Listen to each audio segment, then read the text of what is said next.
Dave, welcome to the show. Thank you so much for being here. Thank you so much for having me, bud. It's an honor to be on such a good podcast like this. It's been a while since I've been behind the mic. Yeah, and I really appreciate you making the effort getting into the studio in Bali. Looks a great setup, and I know when we were getting organized for this, I could feel the good energy going back and forth, which always excites me. But one of the things that I was listening to you say previously is that it has to get worse before it gets better.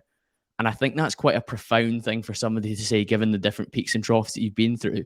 What's kind of made that clear in your mind over the years that that's the case?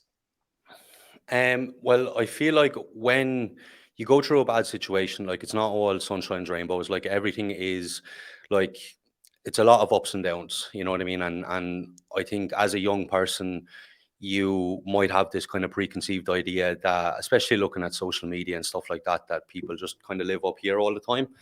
And kind of what I have learned from my situation is that when something happens to you, like it's your responsibility to figure that out and figure out like where to go from there. And a kind of quote that I love that stuck with me kind of through that hard time was each person's problems is individual to them with the specific purpose to help them learn and grow.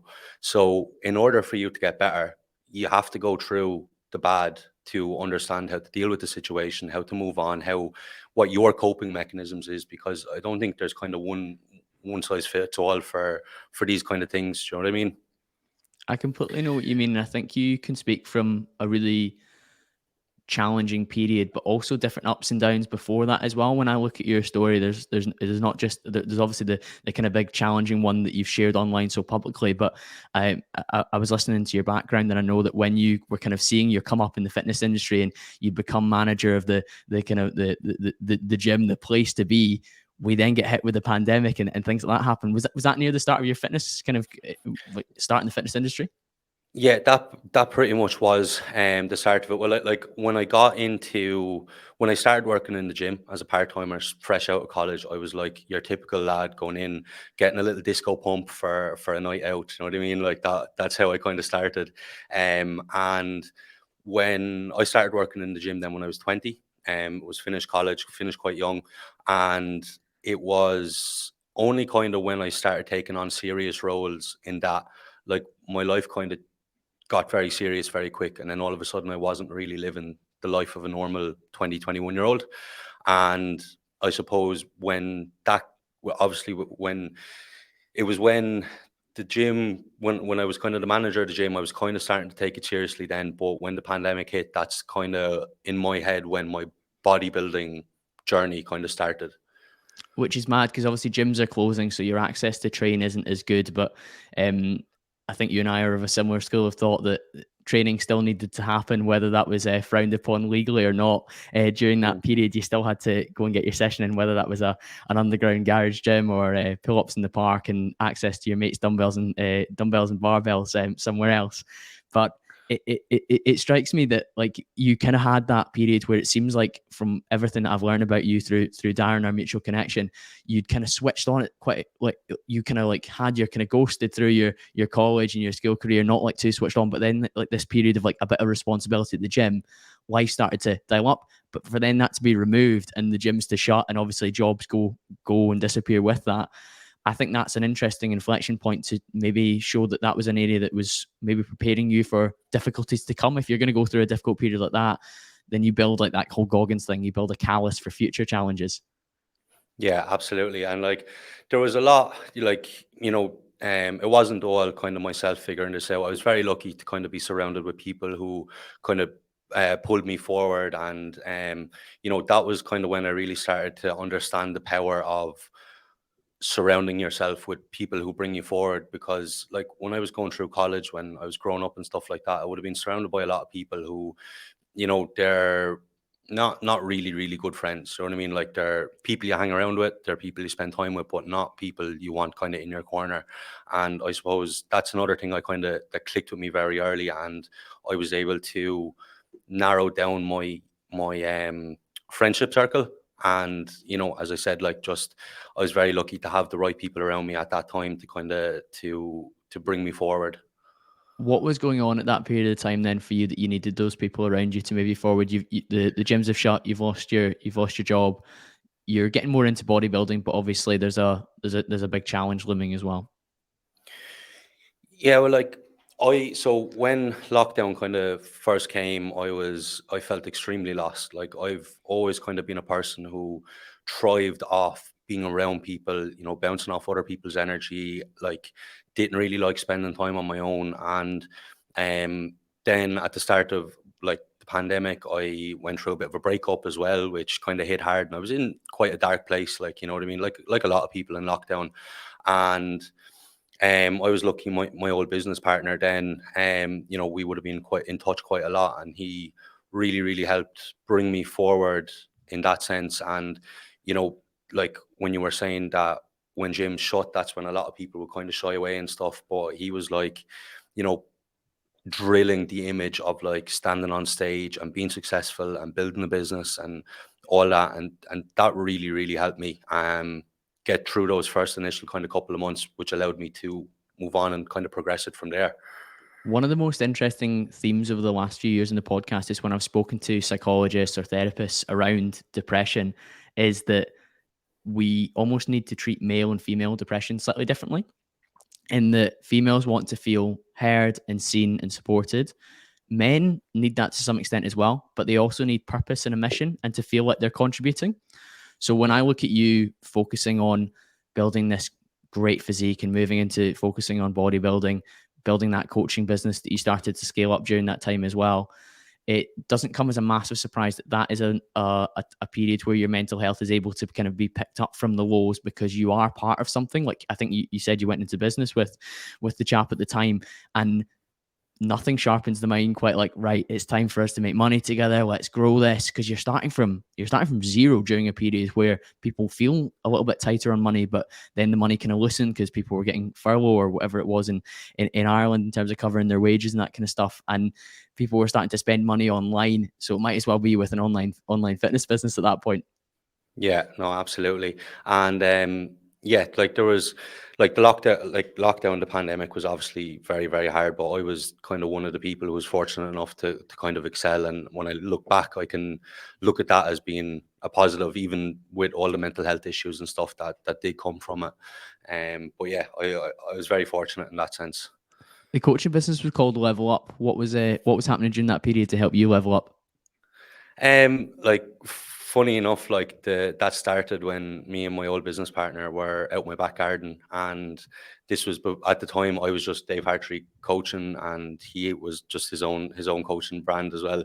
And before we decided to merge together, and when I was going through my phase of depression, like he would kind of be say to me like, "This is the year we level up. This is the year we pass everyone out. This is the year we outwork everyone, and level up," and it just kind of stuck. And credit to my old business partner for that.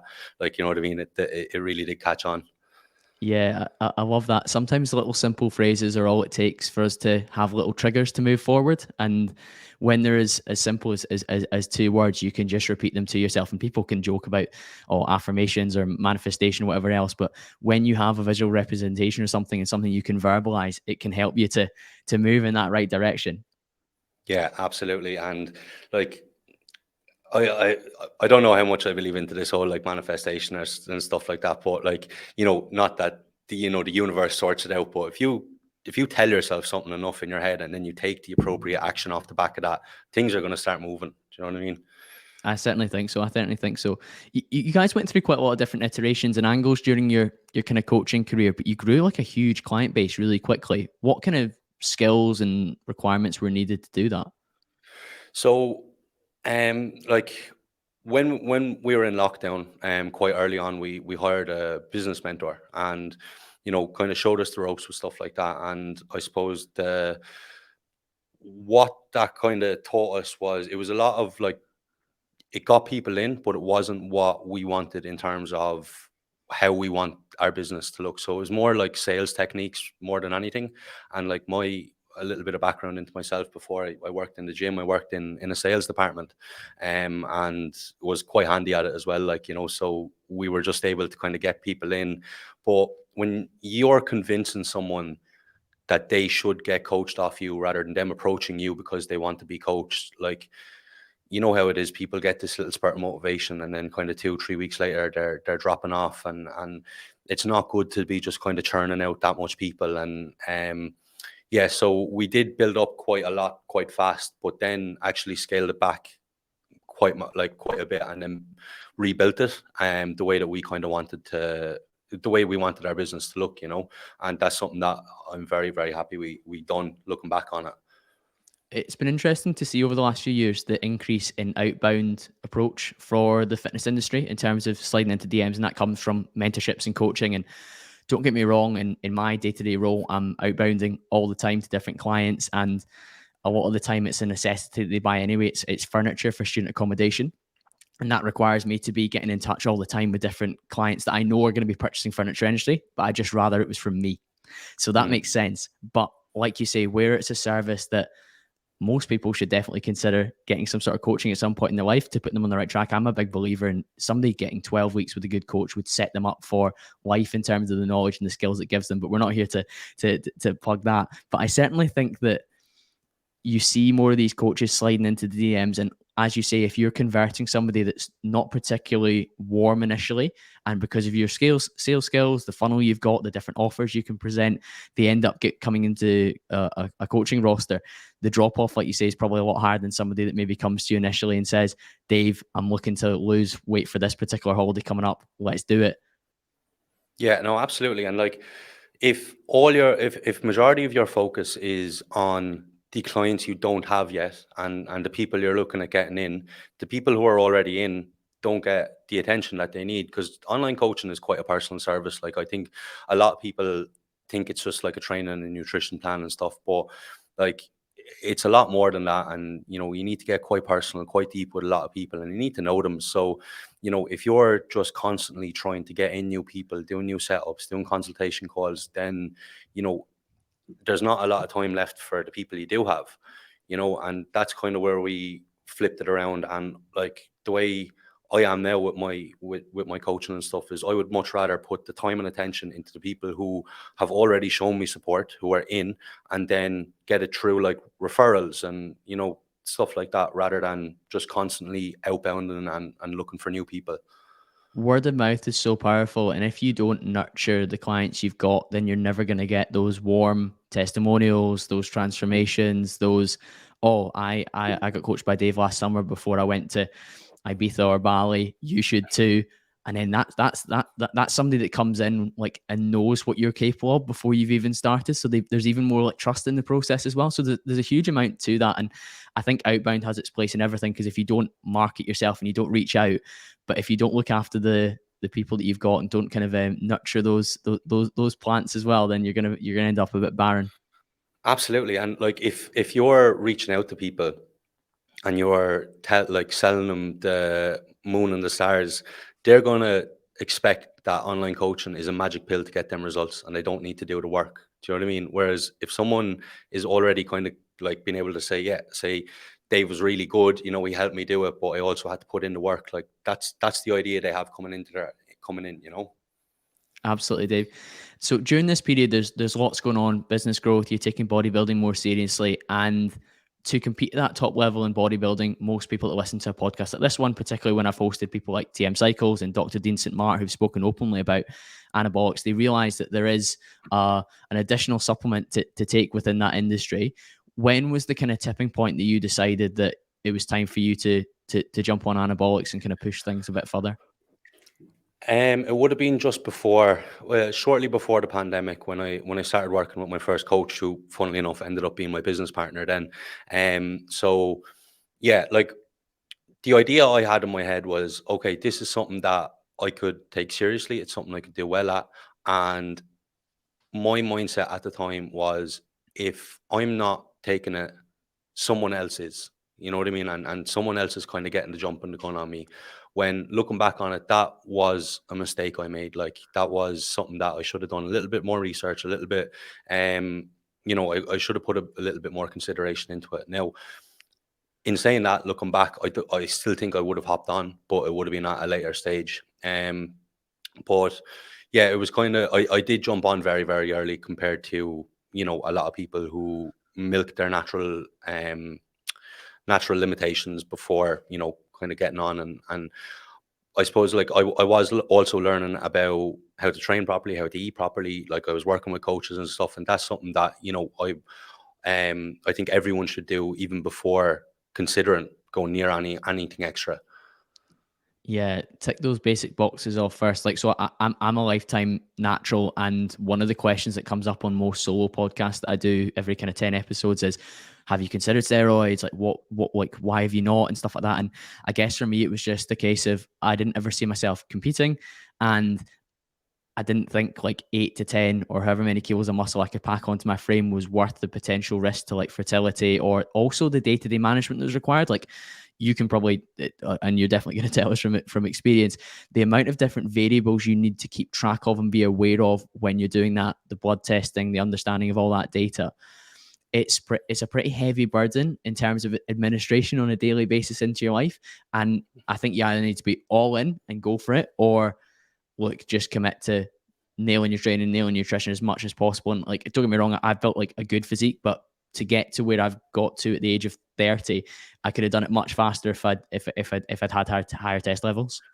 Yeah, absolutely. And like I suppose the question is, like you said it yourself there, you're not competing. Like what is the reason for doing it? You know what I mean? And I think there's a lot of pressure on people now with social media and stuff to kind of look jacked and, you know, be bigger than their friends and be the biggest fella in the gym. But, you know, like I think that people, if if more people kind of done the research into it and you did understand this kind of stuff, it wouldn't be as popular. And I suppose I was kind of I was one of the people who kind of looked at steroids and thought like, oh, okay, like one in however many people gets a bad reaction, you know, what are the chances that's going to be me? And then it was me, you know what I mean? So you just kind of like, yeah, you need to put a lot of thought and consideration into it. What were those early days like then? What kind of progress, what kind of positive reinforcement did you get from jumping on? I packed on a lot of muscle fast. I think my first 9 months on testosterone, like just testosterone only cycle, I put on 20 kilo of muscle with no change to body composition. Um and yeah, like kind of blew up quite quick. And then I suppose that's how, you know, that allowed me to um like my time, if you actually look at my timeline, it wasn't that long. It was very like quick, one thing after another. And you know, I did react quite well to it. Now, a mixture of like reacting well to steroids in terms of growing, you know, being okay with being uncomfortable when eating food, and when you know, getting up early to get your stuff done, and like all this kind of stuff. I you know, went all in from the start. And yeah, like I never forget the kind of feeling of it. Like you feel like you can run through a wall. Like it's the best way to describe it. Like I've trained with lots of guys over the years that have used, and there's different times where I've gone in and they've been like, I actually feel like I'm just flying today. They've done like a set of like 15 pull-ups before, like to warm up for back, and then they're putting on the belt, and I'm doing a like I pride myself on being good at like chins and pull-ups and stuff like that, and they're like putting on the weight belt and doing like 5 extra reps than me, and I'm thinking, Jesus, you are flying at the moment. And that is the interesting thing, because that is the massive upside in performance and recovery and the ability to just go again. So we could smash legs Monday, and then I know I'm going to have to train them probably Thursday evening or Friday if I'm going to be recovered in time to do them again. But they're like Wednesday, they're like, yeah, I'm going to throw in some hack squats or some extra lunges or some extra calves or whatever. And you're like, wow, your body's just recovering so quickly from it. And I guess when you see those kind of results early on, Dave, like that 20 kilos of muscle is transformative on a physique in terms of the density of it. Does that excite you and push you to do more? Like, what was the process? yeah, like it was just so bodybuilding was the first thing. Like I played a lot of sport and stuff growing up, and I was always kind of like, you know, decent but never the best. You know what I mean? Like never kind of one of the top performers, anything like that. And I suppose when I did kind of excel in growing muscle and getting big, and then like the online coaching started taking off and all this, it was the first time in my life that I was kind of like, wow, this is something that I could be really, really good at, you know? And looking back on it, like it did, like I could have handled it a lot better. Like I put my hand up and admit, like, you know, I grew quite a big ego quite fast, you know what I mean? And I did let it really kind of affect my head. Um, but yeah, like there was a lot of positives to it, but there was a lot of kind of like negatives, which were my lessons to learn. As I said earlier on, like, I think if I didn't go through that, I wouldn't be kind of the person I am now. Yeah, exactly that. What were some of the early signs that it wasn't going to be a smooth ride for you, Dave? So I had I had my first outbreak about a year into starting the cycle. Now, like when so I had three outbreaks in total, and like when so it wasn't like normal acne or anything like that, where you get a spot and then it's recovered in a week or so. So I would kind of get a lot at once, and it would go like it would be really bad, and then that would take months to heal, like 5, 6, 7 months for like one spot to heal, and then it would go away, and like I think, okay, like that's the end of it. I'm after figuring out what's going on, or whatever. At the time, I was paying for coaches, consultations, like everything, and then another outbreak comes, you know what I mean? And then it's another couple of months that I'm trying to heal that and everything. So yeah, I suppose like I did get my first outbreak, and then I thought that was it for a while. And I didn't have anything else then for a couple of months, and I really thought I was okay. But yeah, just coming towards the end then before I stopped, like I got two more outbreaks kind of back to back, and that was kind of it for me. Can you describe what that felt like? Because visually, I know that it would be an impairment on your confidence, but from like an actual feeling perspective, in terms of like to touch or to sit, what was that like? It was, man, it was so like it, it's quite hard to put into words. Like the best way I can describe it is like it feels like you're being tortured 24/7. Like it's constant pain all the time. Like if you're wearing a t-shirt, say if I was sitting back on a chair like this and I sit forward, like your t-shirt is sticking to your back, and then when you kind of pull that off, it's like ripping everything open. Like driving a car, going to sleep, like watching television, all these things, it's kind of like constant. And then like because the acne that I had, it came up in like big boils, and it was kind of like a constant like painful throbbing, if that makes sense. But you have that all over, like, you know what I mean? And obviously then you're going into train, and you're putting your back up against the pad, or your chest against the pad, like, and it's kind of, yeah, it was very, very tough in that sense. But I don't know, like as I said, like at the time I was just so driven on moving forward and convinced that I could figure out what it was and I could stop it. And I probably did push it a little bit further than what I should have, but it was so hard to let go of that dream, like everything I was after kind of building at the time. And like as I said, I was never the best at anything growing up, and then all of a sudden, I was kind of doing well, making good money. Then I went over, done that trip to Ultraflex, and everything that I didn't think was possible was kind of happening. And then to just step away and start from scratch again, that was really, really tough.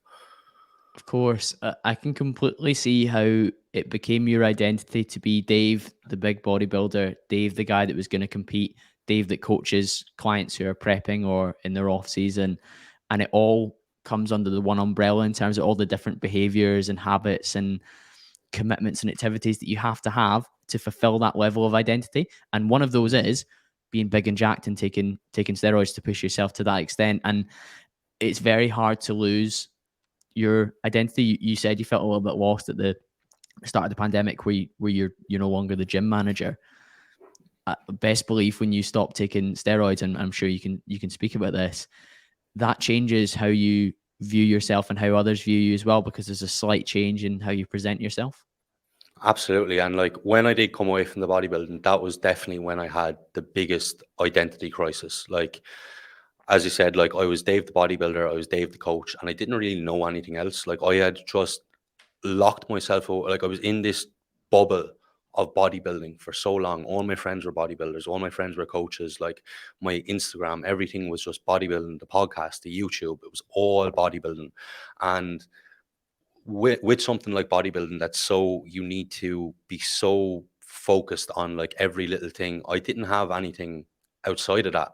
Now again, that's something that I learned from that, is to, no matter what you're doing, to have other interests, have other hobbies, have like other things going on in the background. But like I was young, and when I did pursue it, I just went all in on it. And yeah, felt extremely lost. And it took a good 18 months to really kind of start to rebuild myself again. And I'm definitely not by any means there yet, but like 2 years on now, I'm still kind of working on it.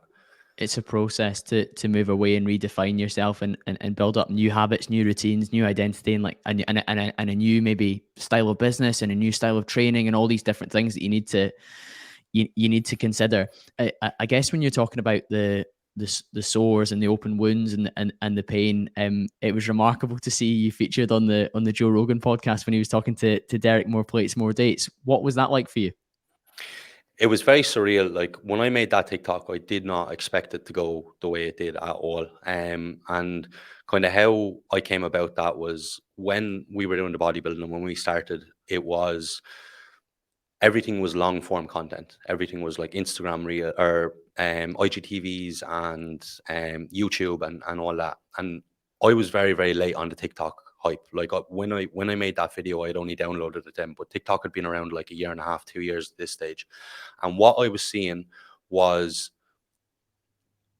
people, like young people, just doing these little 10-second clips of like, here's me before steroids, here's me after steroids, with no context, no nothing, and just this mad transformation. And steroids were becoming a lot more popular. So yeah, I suppose when I did that, like I wasn't expecting it at all. But one thing I did learn from that is it was very, very intense. Like how like being in the spotlight like that and getting all the comments, getting all the DMs and everything. And that's something that I always thought that I kind of would have wanted, you know what I mean? To when I was doing the bodybuilding, I wanted to be kind of like a big person, like who had a lot of attention on him. And to be honest, it kind of turned me off it.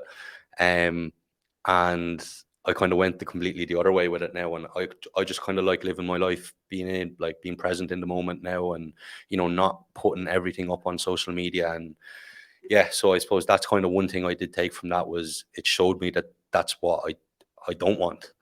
Yeah, the video was remarkable. For those that haven't seen it, I'm sure we can link it in the show notes. But it was that kind of period where your skin had gone from clear, and obviously you had a muscular, athletic physique that trained, but then to like this jacked, huge physique. But then obviously all the sores, and we were laughing before we hit record that your hairline was disappearing at a rate of knots as well, which is obviously really challenging. But one of the things I was interested about was when you have that increase in muscle mass, and I know from a personal perspective, when I've gotten bigger, I've become more confident, more extroverted, more sure of myself.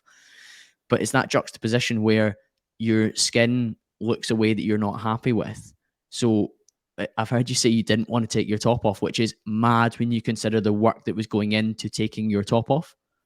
Yeah, and like that was one of the big, like, people ask me now, like, would you not go back and compete naturally or whatever, like. But when I was having like, and I still struggle with this now, if I go down to a beach club or something like that, Yeah. like I kind of carry myself a little better, but inside I'm still like screaming, you know what I mean? Like I'm like, I just don't like having my top off. And it just didn't make sense. It didn't make sense to live a lifestyle that revolved around people looking and judging your body when I just wasn't like that anymore, you know. And it's something like I feel like a lot of people, what I learned from that situation was a lot of people go through something similar. Like I when I put up that video, like my DMs were flooded with people being like, I feel the same, I've had the same reaction, I've never seen someone kind of come out and talk about it before.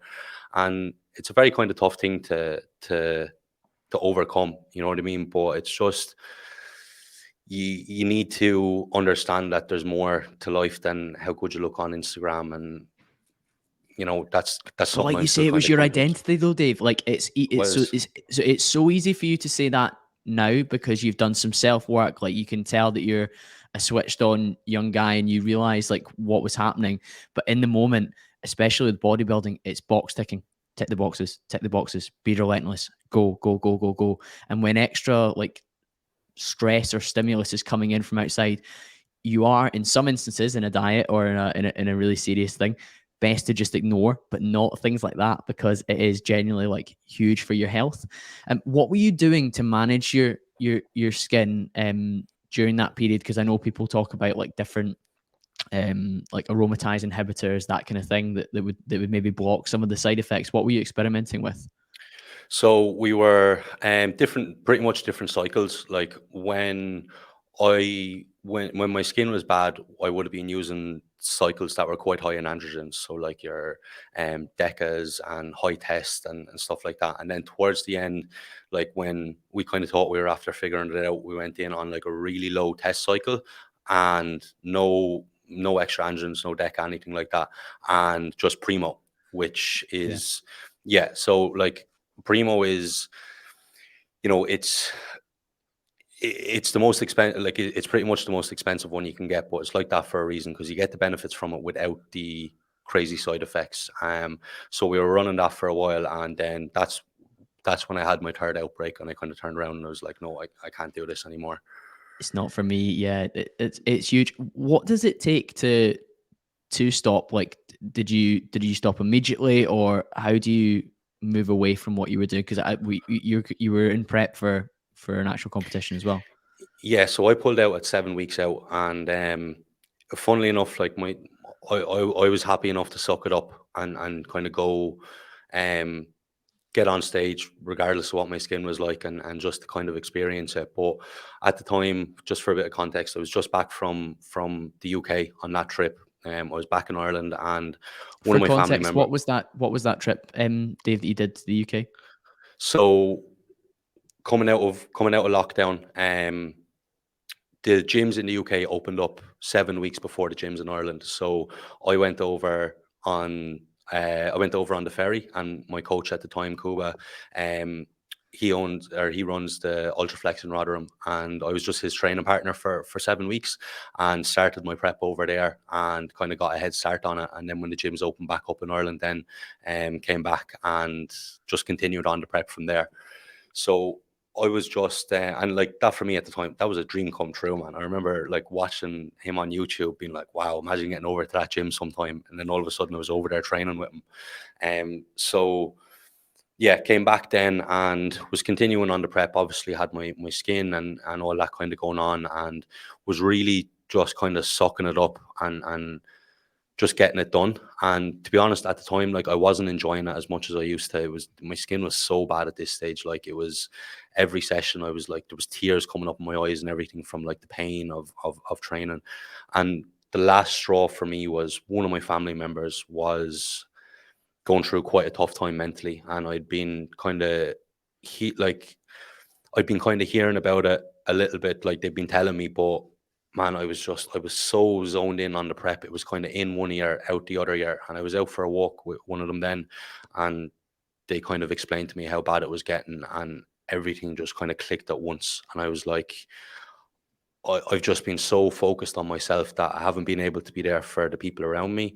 Like even outside of that situation, like I was in a relationship at the time, like I wasn't able to, be present in the relationship. Like there was friends I hadn't seen in so long, and it just slapped me like a train. And that's when I decided like I needed to pull the plug on it. Yeah, sometimes it does take these pivotal moments, but it's a build up before that. It's not just a case of that one conversation, it's everything around it. Like you say, lack of presence in a relationship, probably arguments, like just challenges over and over and over again. And then it comes to one cumulative moment, and this kind of wave of things washes over, and you think, oh, okay, that's why this needs to stop. And I wonder from like a temperament and a mindset perspective, what was it like when you were on cycle as well? Because people talk about differing experiences. So I always thought I handled everything quite well. And this is the kind of thing with steroids is like when you're on gear, you don't see it. Like you're convinced that like in your head what's going on is normal. But excuse me, I had such a big ego, like as I talked about earlier on. Just I was right, everyone else was wrong.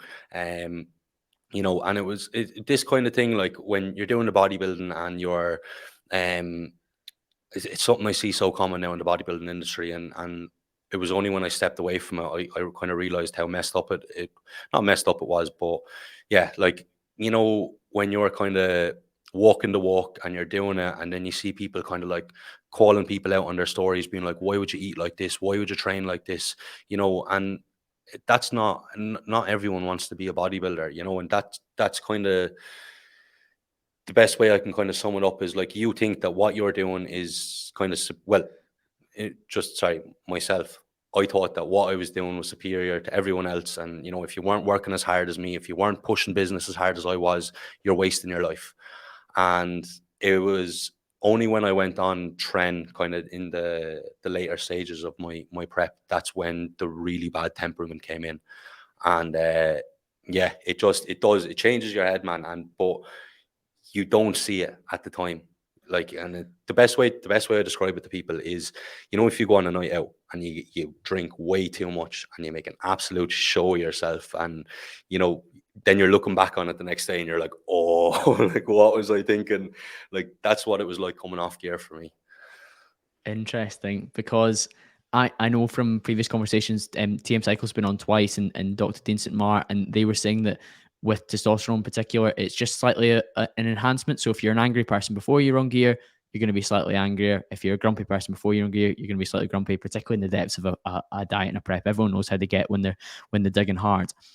But ones with slightly more to them as compounds like Tren can actually change personalities and change mentalities and change behaviors to an extent that you're almost like a different person when you're on. So I find it interesting that you mentioned that compound in particular as being the one where you're like, okay, like I'm really getting out of hand here. Yeah, and like trend, it does, like it works. It gets you big, gets you jacked, gets you fucking ripped. But man, the mental side of that, you can't even put it into words, like how messed up it is. Like there was some of my mates, like when they're doing it, like they might not have even told me, okay, I'm taking trend now, but I could tell by how they were acting that they were after going on it, you know. Yeah, you can spot it because you can't kid a kidder is one of the phrases, isn't it?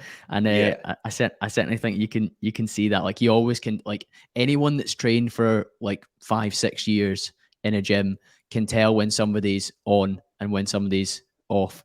Like you look at some of the Hollywood actors and somebody's like, oh, like look at his 12-week training program. I'm like, yeah, he trained really hard, but he also ran like a good amount of gear to back on that muscle. And Christian Bale's always the funny one. They show him like in The Machinist when he's like all decrepit and skinny, and then they show him as Batman. I can't remember which Batman it was, but he's something like 91 kilos, and he's not even that tall, and he is just so thick. Jacked. And you're like, you cannot achieve that naturally. And if you think the Hollywood medical teams aren't able to provide you with a really thorough cycle and a really thorough administration of it, then you're kidding yourself on. Yeah, and like even off the back of that, like in saying all this, like I would have nothing against anyone who takes care. You know what I mean? Like it's, but the one thing I will say is just make sure you have someone who's like when you said there about they have a team behind them who's administrating it. Like make sure you have a good coach. Like you do your research, your reasons for it are right, and it's not just to fill a t-shirt when you go out, but yeah, because like there's a lot of people go on in the bodybuilding industry and in the fitness industry, and you know they do amazing things off like building their business off their physique and stuff, and you know it can be great for a lot of people, but just do your research for anyone who's listening. Like, Of course, Dave, it's like an element of responsibility you to describe that. What are the steps for coming off then, and how have you managed to start to recover? Because, like I said, your skin's so much better, your hairline, your temperament's obviously much more level now again as well. What were the steps to move forward? so I came off and I ran Clomid and HCG for 8 weeks. Coming off now, my testosterone levels never bounce back properly. And this is something I actually haven't even spoke. I haven't spoke to this about anything online before, but my testosterone levels never bounce back. Now, I was going through so much at the time between depression. I was addicted to smoking weed. Like I just felt so lost after the bodybuilding thing, and Was that a you coping know, mechanism, the weed, Dave? yeah, absolutely. Like it was. It was the with smoking weed. Like I used that to shut everything out, and like when we were talking about earlier on, like when you're kind of building your business, you're building like everything on the outside. I was avoiding building the inside, you know, and what I would do is just like kind of smoke weed to drown everything out, and any problems I did have get pushed to the side rather than just kind of facing them. And you know, looking back again, that's one of the biggest lessons I've kind of taken from my past is you can't just avoid everything forever. Like you need to address it to be able to work on it, to be able to improve and grow as a person, you know. Um, but yeah, so like as I was saying, I was smoking weed, I was depressed, like I wasn't really training, I had to leave my skin healed for 9, 10 months. I couldn't really train properly. So I yeah, my testosterone never really bounced back, but I always had hope that I could build it back up naturally with my diet, with exercise and everything. And 4, 5 weeks ago, like it never bounced back properly. What are some of the And sides of that? So I spoke to TM Cycles about that as well. To if your natural levels don't come back, what do you experience? Because we've talked about the experience of really high T, but what was it like living with low T? So basically I just felt so like down, had no like oomph in me. It's the best way to describe it. I had no sex drive for 2 years. Like imagine not getting horny for 2 years. Like it was grim. I went like really slow in the head, and yeah, it was just like no desire to train, no desire to work, no desire to kind of do anything. Brain fog? And but yeah, brain fog and all that. And like again, I would have always kind of associated that with the smoking weed, with depression and stuff. And um, it was only when I got my testosterone levels checked then and realized that they were really low.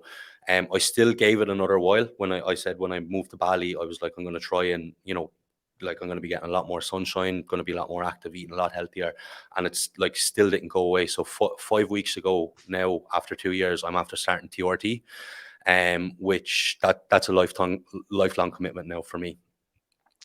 But the important thing with TRT and what I always want listeners to understand, and I'll tell you something quite funny. So, at a previous company I worked at in my day job, when I released the first TM Cycles podcast, I was still working there, and I got an email from HR the week after saying stop talking about illegal drugs, no, in no kind of uncertain terms. And I was like, if you listen to that podcast, almost throughout TM Cycles bangs on about the need to consider this decision so carefully, the elimination of almost every decision you've made. Like he was putting people off the kind of oral only cycles, which if you've been in any bodybuilding gym, you know the number of young guys that are maybe scared of needles, so they just start bashing Anavar or whatever else. So it was a really educational podcast, Dave. And if stuff like that is out there, it maybe narrows the chance that a young guy who's quite impressionable would just jump on head first and maybe take something with a really heavy androgen load. And he also articulated the difference between TRT and steroids, because TRT is keeping you within a natural physiological range for a male of your age with your requirements. Whereas if we look at some of the stuff that you were taking throughout your cycles, you were pushing to a super physiological range, which is radically different. And that's where obviously the side effects come from. But you explaining what low T is like is very important, because we're actually in a generation of men where it's falling faster and faster and faster. I think on average of 1% per year. And if you are feeling the effects of that on an annual basis, you were feeling the effects of a cumulative drop and it not rebounding for a period of time as well. And that obviously ruins mood, ruins sex drive, ruins energy, ruins clarity. Yeah, and like that's like as I was saying, like I waited so long before jumping on and tried everything, like getting more sunshine, eating healthier, like more physical activity, building up your cardio levels. Like these are all the things that you need to be doing consistently over a long period of time before the thought of TRT should even kind of come into your head, you know. And I'm glad, like I am really glad that I did kind of push it out, because at the end of the day, like if you're committing to TRT, like it is a lifetime of jabbing yourself. You know what I mean? It's not something that I kind of wanted to do, but it just kind of came down to that. I think we're going to get to a stage where it's far more common, not for guys of our age quite yet, but I would say like 35, 40, I think it's become very, very common, because the kind of estrogenic environment we live in, the lowering of testosterone levels, all the negative side effects of low T, I think we'll get to a stage where it's prescribed a lot more readily, not unlike things like the National Health Service in the UK, because it's a public body. They're going to be you have to be like as low as possible for them to even consider it. And I think they inject you on like a monthly basis with like a big whack of it. So obviously your levels go Mm. up, and then by the time you go see them at the end of the month, it's really down. Whereas I think anyone that knows anything about steroids knows that things like T, or depending which type of testosterone you're using, it needs to be administered either once or twice a week, depending on what the spikes are, Dave. Yeah, and like it even like it depends a lot about where you are in the world. Like if you're in America, like if you have any way from like low to mid level testosterone, they prescribe it, no problem. You know what I mean? And I feel like you don't really hear about it on our side of the world, but like, you know, even when I done that TikTok thing, like it's so common for people to be on TRT. And yeah, like I don't agree with that, like, you know, one whack do you for the month, like, you know what I mean? At the moment I'm splitting it up twice a week. It's literally a tiny amount, but like I've noticed by doing it that way, like my skin on my face and everything is cleared up massively, and everything, because my hormones aren't like up and down all the time. Yeah, you look so much healthier, mate. I'm so glad that you've recovered in that regard. How's training been since you've had kind of more like in range levels again? Man, it feel I have a fire back inside me that I haven't had in so long. And like again, it's not because I'm not doing that much at all. Like it's not because I'm like, oh yeah, back on cycle now. You know what I mean? It's just I feel like a normal functioning human being again. And yeah, no, it's been good. Like I feel like it's the first time since like that bodybuilding phase of my life that I'm kind of like, you know, feel just ready to go to the gym, ready to nail everything down, and everything. Because as I said, when there's no umph in you and you're having that conversation with yourself of like, okay, I have to go to the gym because, you know, I need to keep up appearances, or, you know, I know it's healthy or whatever. If you're just living off that, you're not going to last very long. And it took a lot of the enjoyment out of it for me. I understand that. I understand that a lot, and I sometimes see a benefit from pivoting slightly from your activity. So, do you train purely now in like a kind of top set, back off set bodybuilding style, or what have been the changes you've made? So yeah, I tried a load of different things when I came away. I At the moment I still do the top set, back offset, and because that's the way I like training. I've tried, like, you know, shorter rest periods, doing like more volume stuff like that. But it's just what I enjoy. But what I do now is like I do a lot of functional fitness. I'm much more active in that sense. Like, and I never want to be. No matter how much weight I put on, I never want to be at the stage where I can't walk for 10 minutes without needing to sit down. You know what I mean? Um, so yeah, that's kind of been the major thing. Like I do a good bit of boxing and stuff now, and, you know, try out like other. I'll never kind of shy away from trying other activities. Yeah, I think that gives you more dimensions to your personality and your identity and your activity level. And given where you're at, and me speaking as a natural as well, I'm never gonna have the mind blowing huge physique. So I might as well get good at a few different other things. And I was in that kind of bodybuilding style training mindset for such a long time. But this year I started boxing once a week. At the moment, I'll probably build it up to 2 times a week. And the buzz from that style of training, it's like when you first get really good at lifting weights and you're seeing progress all the time. Like you come away buzzing, like in your car on the drive home. I'm coming away from boxing, like feeling like I'm coming up. Like it's unbelievable. You're just like, oh my Yeah, God, because it's a new fun stimulus and you're able to be a beginner again. Because and this is a difficult thing to discuss, but you're probably not going to touch the weights that you touched on a shoulder press or a barbell press, because you're never going to be at that physiological level again. But best believe you can still progress week to week for where you're at just now, while doing some things that are a bit more fun. You can nail your combination on with your coach on the pads, or you can spar and you can feel healthy. There's a lot to be said for finding slightly new metrics and new goals to work within and enjoy, than just about how much load can I get in the bar. Can I get an extra 10 kilos in my muscle on my frame this year? yeah, no, absolutely. And like I feel like now I'm perfectly okay with that. Like it's funny you said that, because that was something I struggled with for so long. Was like I stopped posting my training. I stopped, like, you know, doing it because, like, all my Instagram and everyone who would have known me as kind of like, you know, being big and strong, and then all of a sudden I wasn't lifting and stuff anymore. But man, again, one of the biggest things that's helped me is like to just stop doing it for other people and do it for myself. You know what I mean? I feel like that's kind of quite a common trend now with like online coaching and everything kind of be getting that bit more popular now. Like you're doing it to keep up appearances, and it can it can cause like a lot of stress and take a lot of the enjoyment out of it for you. Um, but as you said, like just having boxes to tick is like that sense of fulfillment is enough to light a fire inside anyone. And they're just different boxes now, which is totally Yeah, fine because yeah, you're giving yourself a more varied identity. It was funny when I was watching the Derek More Plates More Dates video, not just when he was interviewed by Joe, but when he actually analyzed your TikTok and your kind of transformation and side effects. He did mention that when your physique had obviously almost deflated down from its peak, that is a sign of lower levels of natural testosterone. So there was going to be a lot of considerations for you moving forward. So there's I suppose there's a godsend that there's information like that out there, but it's a challenge when that obviously information is about you and you have to go through this process over the last 2 years of finding what might work to help you. And one of the things I'm interested in is what were you using to help clear up your skin apart from obviously reducing the androgenic load that was in your body? man, it was just like I wasn't taking anything. Like I'd done Oh, okay. cycles of I'd done cycles of raw Accutane before, but I wasn't taking anything. I just like pretty much nailed down like hygiene, getting sunlight, changing your bed sheets regularly, washing your face 2 3 times a day, like all this kind of stuff. And like I feel like that's something that people overlook a lot when like people are looking to take something to get the magic fix, but like just nailing down all those kind of little things makes a massive, massive difference. Like invest in a good face wash, you know what I mean, and one that agrees with your skin. And as I said, just change your bed sheets regularly and things like I that. was interested if you'd used Accutane or Roaccutane because I know that some of the side effects of that can be quite hard for mental health. So putting that on top of the different challenges you were facing would have been a challenge when you did go through that.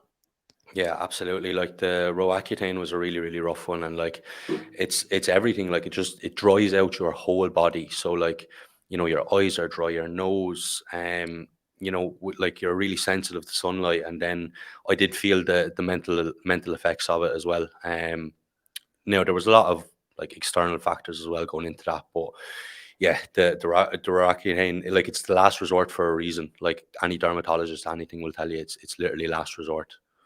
Yeah, you and I both got acquainted through Darren Lee, and we talk. Like I've talked to Darren extensively on one of the interviews we've done about hair loss, and I use finasteride to try and hold on to my hairline. But there are potential big side effects with that, and if you're somebody that responds badly to that, you can get suicidal ideations, you can get really erectile dysfunction, like really terrible stuff off the back of it, and it's similar numbers for finasteride that it is to people that would experience adverse effects with steroids as well. And it's one of these things you need to consider. Am I going to use these compounds? Because you never, like, you maybe hear like the real scare stories, like the one that you're sharing about steroids, or the one that maybe somebody shares online about finasteride, but you never assume it's going to be you if you Yeah, use these particular compounds. absolutely. Like it's funny you say that. I was talking to Darren the other day about finasteride because I was thinking about going on it, and I haven't done it yet. And I'm thinking back on it, like between the steroids, the Accutane, like if something bad is going wrong, it's going wrong to me. So I was a little bit iffy on kind of getting into it. But yeah, like you just kind of you need to. For anyone who is listening, like assume that these things are like that they will happen to you, and if you're okay with that, then you know what I mean, maybe try it, but don't go in with the impression of like, oh, that would never happen to me. It's a naive approach to take, isn't it? Like, oh, it can't be me. And like you can distill that down into anything. Recreational drugs, you see people recklessly sniffing, snorting, or gubbing, whatever, and they just assume it won't be them that gets the dodgy batch. And there is a level of like invincibility that comes with probably our age group as well, Dave, in that regard.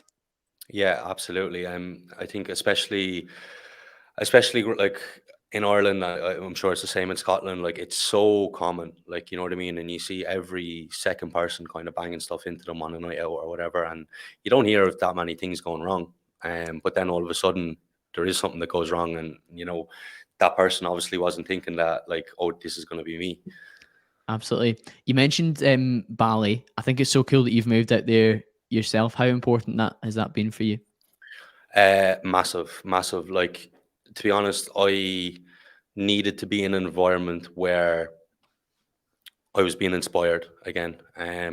Because like after this whole thing, like I was so used to channeling all my energy into a passion. And then when that passion was kind of gone, like I felt very lost. And now I'm just like, I'm definitely a lot more chill than I was in the bodybuilding era, but I'm okay with being in a stage of my life where I'm trying to figure things out.